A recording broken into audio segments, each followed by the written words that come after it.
किन्होळा येथे डॉक्टर बाबासाहेब आंबेडकर यांच्या जयंतीनिमित्त युवा प्रवक्ता अजिंक्य गडवे यांचे जबरदस्त व्याख्यान। जालना जिल्हा बदनापूर तालुक्यातील मौजे किन्होळा येथे महामानव डॉक्टर बाबासाहेब आंबेडकर यांच्या 134व्या जयंतीनिमित्त अजिंक्य गडवे यांनी जबरदस्त व्याख्यान करून उपस्थितांची मन जिंकली। दिनांक 14 एप्रिल 2025 ला किन्होळा येथे महामानव डॉक्टर बाबासाहेब आंबेडकर यांची जयंती उत्साहात साजरी करण्यात आली। सकाळी 9 वाजता ग्रामपंचायत कार्यालयात डॉक्टर बाबासाहेब आंबेडकर यांच्या प्रतिमेस सरपंच वैजनाथ पाटील भुजंग यांनी पुष्पमाला घालून अभिवादन केले। यावेळी ग्रामस्थ मोठ्या संख्येने हजर होते। त्यानंतर जिल्हा परिषद शाळेत महामानव डॉक्टर बाबासाहेब आंबेडकर यांच्या प्रतिमेस स्वाभिमानी रिपब्लिकन पक्ष युथ रिपब्लिकनचे जिल्हाध्यक्ष विठ्ठलराव गडवे व उपसरपंच सागर गडवे यांनी पुष्पमाला घालून अभिवादन केले। यावेळी सरपंचासह इतर ग्रामस्थ हजर होते। यावेळी मुख्याध्यापक प्रकाश गिरी व वाघमारे सर यांनी उपस्थित ग्रामस्थांचे आभार मानले। दुपारी 2 वाजता श्री ताराशवली बाबा बहुउद्देशीय सेवाभावी संस्थेच्या सार्वजनिक वाचनालयात महामानव डॉक्टर बाबासाहेब आंबेडकर यांच्या प्रतिमेस माजी सरपंच कुंडलिक गडवे व संघर्ष न्यूज चॅनलचे मुख्य संपादक विठ्ठलराव गडवे यांनी पुष्पमाला घालून अभिवादन केले। यावेळी रामेश्वर पैठणकर सर यांनी उपस्थित मान्यवरांचे आभार मानले। सायंकाळी 6 वाजता जयंती उत्सव समितीतर्फे महामानव डॉक्टर बाबासाहेब आंबेडकर यांच्या प्रतिमेची ढोल ताशांच्या गजरात गावातून भव्य मिरवणूक काढण्यात आली। आंबेडकर चौकातील निळ्या ध्वजाचे ध्वजारोहण सरपंच वैजनाथ पाटील भुजंग यांच्या हस्ते केल्यानंतर मिरवणूक सुरू करण्यात आली। डॉक्टर बाबासाहेब आंबेडकर मिरवणूक विसर्जन केल्यानंतर डॉक्टर आंबेडकर यांच्या जीवनावर चिमुकल्यांनी भाषणे केली, तर युवक प्रवक्ता अजिंक्य गडवे यांनी जबरदस्त व्याख्यान करून उपस्थितांची मन जिंकली। यावेळी महिला व पुरुष मोठ्या संख्येने हजर होते।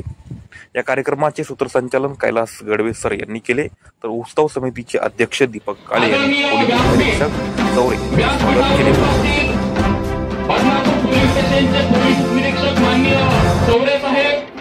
त्याचबरोबर या जातीवादाने बडबडलेल्या किन्होळा गावामध्ये 14 एप्रिल 1994 ला डॉक्टर बाबासाहेब आंबेडकर जयंती उत्सवाच्या मिरवणुकीला गावातील मनोवाद्यांनी विरोध केल्यानंतर त्या मनोवाद्यांच्या नाकावर टिकून 15 एप्रिल 1994 ला ज्यांनी थाटात डॉक्टर बाबासाहेब आंबेडकर जयंती उत्सवाच्या मिरवणुकीला सुरुवात केली ते स्वाभिमानी रिपब्लिकन पक्षाचे जिल्हाध्यक्ष आंबेडकरी चळवळीचे नेते माझे वडील विठ्ठलरावजी गडवे।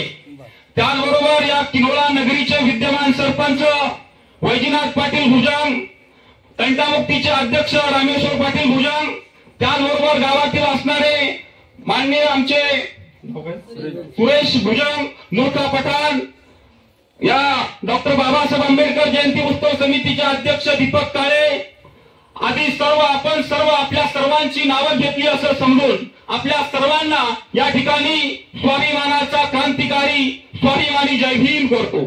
एकदा जोरात आवाज द्या, जय भीम। जोरात आवाज आला पाहिजे जय भीमचा, कान ठळ्या बसल्या पाहिजेत मनोवादी जातीयवादी लोकांच्या, जय भीम।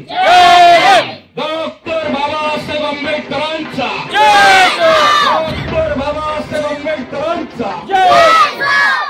मित्रांनो, काही व्यक्तिमत्व अशी असतात की ज्यांची उंची काळालाही मोजता येत नाही, ज्यांच्या विचाराचा वेद आकाश आणि अवकाश सुद्धा घेऊ शकत नाही, ज्यांची प्रबळ बुद्धिमत्ता व अपार तर्कशक्ती पुढे तकलादू संकल्पना नेहमीच पराभूत होतात, ज्यांचं देशप्रेम आणि राष्ट्रनिष्ठा काळाच्या कसोटीवर सोन्यासारखी लक्ष उधळून निघालेली असते आणि त्यांचं कार्य उभ्या राष्ट्रासमोर दीपस्तंभ ठरतं, अशा महान नेत्यांपैकी एक म्हणजेच विश्वरत्न डॉक्टर बाबासाहेब आंबेडकर।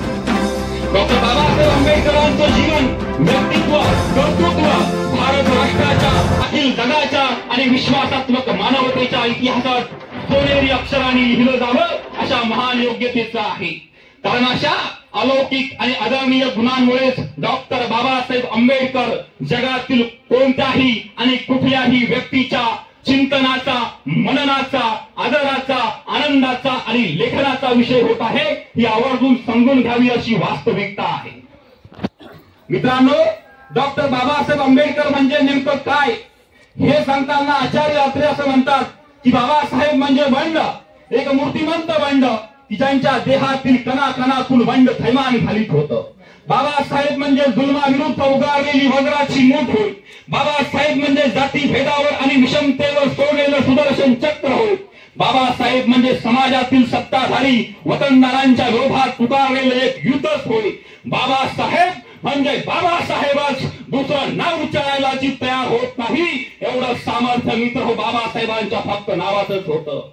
आणि एक असणाऱ्या बाबासाहेबांनी संपूर्ण देश आणि जग घडवलं. म्हणून या भारतामध्येच नाही तर जगाच्या पाठीवर असणाऱ्या 135 देशामध्ये डॉक्टर बाबासाहेब आंबेडकरांची ही जयंती मोठ्या उत्साहाच्या वातावरणामध्ये जल्लोषामध्ये साजरी केली जाते. मित्रांनो, हजारो वर्ष आपण जुलमी अंधाराच्या सावटाखाली वावरत होतो. दिवसा देखील काळ्या खुट्ट अंधारामध्ये चाचपडत राहावं लागत होतं. त्या जुलमी अंधाराची चिरफाड करणारा तारा 1891 ला उगवला आणि त्या ताऱ्याचं रूपांतर महासूर्यात झालं. तो महासूर्य तेजाने तळपला आणि क्षणात अंधार नाहीसा झाला. 14 एप्रिल 1891 ला महूच्या मातीत डॉक्टर बाबासाहेब आंबेडकरांचा जन्म झाला. अत्यंत हलक्या ओळखल्या जाणाऱ्या महार जातीमध्ये डॉक्टर बाबासाहेब आंबेडकर जन्माला. जात महार, धर्म हिंदू, हिंदूंवर अत्याचार करणारे सुद्धा हिंदू, वरच्या जातीचे हिंदू हे खालच्या जातीच्या हिंदूंवर अत्याचार करायचे. आम्ही हिंदू असून आम्हाला हिंदूंच्या मंदिरात प्रवेश नव्हता. आम्ही माणसं असून आम्हाला माणसासारखं जीवन जगता येत नव्हतं. माणसाला माणसाचं जीवन जगणं मनोवादी जातीयवादी संस्कृतीने नाकारलं होतं. आणि म्हणून बाबासाहेब आंबेडकरांनी ठरवलं की माझ्या या समाजाला या जुलमी अंधाराच्या जाळ्यातून बाहेर काढायचं असेल तर आपण शिक्षण घेतलं पाहिजे. आणि म्हणून डॉक्टर बाबासाहेब आंबेडकरांनी वर्गाच्या बाहेर बसून शिक्षण घेतलं. पाहता पाहता बाबासाहेब 1907 ला मॅट्रिकची परीक्षा उत्तीर्ण झाले आणि त्याच्यानंतरच्या काळामध्ये बाबासाहेब उच्च शिक्षण घेण्यासाठी परदेशामध्ये गेल्यानंतर त्या ठिकाणी बाबासाहेबांनी आपल्या शैक्षणिक अभ्यासक्रमाबरोबर तेथील असणाऱ्या जाती व्यवस्थेचा, तेथील असणाऱ्या धर्म व्यवस्थेचा, तेथील असणाऱ्या वर्ण व्यवस्थेचा, तेथील असणाऱ्या पंथ व्यवस्थेचा आणि एकूणच तेथील असणाऱ्या संपूर्ण समाज जीवनाचा अभ्यास महामानव डॉक्टर बाबासाहेब आंबेडकरांनी केला. आणि पुन्हा भारतामध्ये परत आल्याच्या नंतर 20 मार्च 1927 ला 14 तळ्याच्या पाण्याला स्पर्श करून पाण्याला देखील आग लावण्याचं काम डॉक्टर बाबासाहेब आंबेडकरांनी केलं. मित्रांनो, 14 तळ्याचा सत्याग्रह पाण्यासाठी नव्हता. मग 14 तळ्याचा सत्याग्रह कशासाठी होता? 14 तळ्याचा सत्याग्रह होता गुलामाला गुलामीची जाणीव करून देण्यासाठी. 14 तळ्याचा सत्याग्रह होता मेलेल्या समाजाला जिवंत करण्यासाठी. 14 तळ्याचा सत्याग्रह होता झोपलेल्या माणसाला जाग करण्यासाठी. आणि 14 तळ्याचा सत्याग्रह होता त्या जातीयवादी, मनोवादी, ब्राह्मण्यवादी हरामखोरांना ठणकावून सांगण्यासाठी की या निसर्ग नियमित पाण्यावर जेवढा तुमचा अधिकार आहे तेवढाच अधिकार आमचा देखील आहे हे ठणकावून सांगण्यासाठी 14 तळ्याचा छत्रपती शिवाजी महाराज यांचा राज्याभिषेक या महाराष्ट्रातल्या ब्राह्मणांनी नाकारल्यानंतर काशीवरनं आचार्य गागाभट्टाला बोलावलं आणि मनुस्मृतीच्या कायद्याप्रमाणे छत्रपती शिवाजी महाराज क्षत्रिय नाहीत म्हणून आचार्य गागाभट्टाने छत्रपती शिवाजी महाराजांना डाव्या पायाच्या अंगठ्याने कुंकू लावलं. हा एका प्रकारे शिवाजी महाराजांचा अपमान होता. छत्रपती संभाजी महाराजांना कृष्णा भास्कर कुलकर्णी याने औरंगजेबाला पकडून दिलं आणि मनुस्मृतीच्या कायद्याप्रमाणे अत्यंत हालहाल करून, आपण छावा चित्रपट बघितला असेल, अत्यंत हालहाल करून आमच्या राजाला त्या ठिकाणी मारलं. आणि म्हणून डॉक्टर बाबासाहेब आंबेडकर रायगडाच्या पायथ्याशी जातात आणि 25 डिसेंबर 1927 ला ज्या मनुस्मृतीमुळं छत्रपती शिवाजी महाराजांचा अपमान झाला, ज्या मनुस्मृतीमुळं छत्रपती संभाजी महाराजांना हालहाल करून मारलं, ज्या मनुस्मृतीमुळं हजारो वर्ष तुमच्या आमच्या पिढ्या बर्बाद झाल्या, त्या मनुस्मृतीच्या ग्रंथाला 25 डिसेंबर 1927 ला आमच्या बापाने जाहीररित्या धनाधन काड्या लावून आग लावली.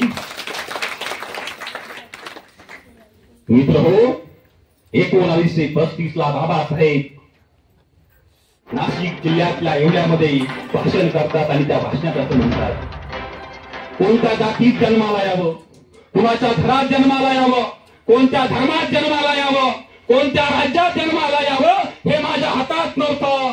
मी जरी हिंदू म्हणून जन्माला आलो असलो पण कदापि मी हिंदू म्हणून मरणार नाही अशी घोषणा त्या मुक्तीभूमी डॉक्टर बाबासाहेब आंबेडकरांनी केली.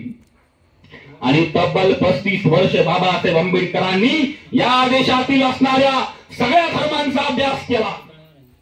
आणि 14 ऑक्टोबर 1956 ला 2500 वर्षाच्या आधी मित्र हो भारत बौद्धमय होता.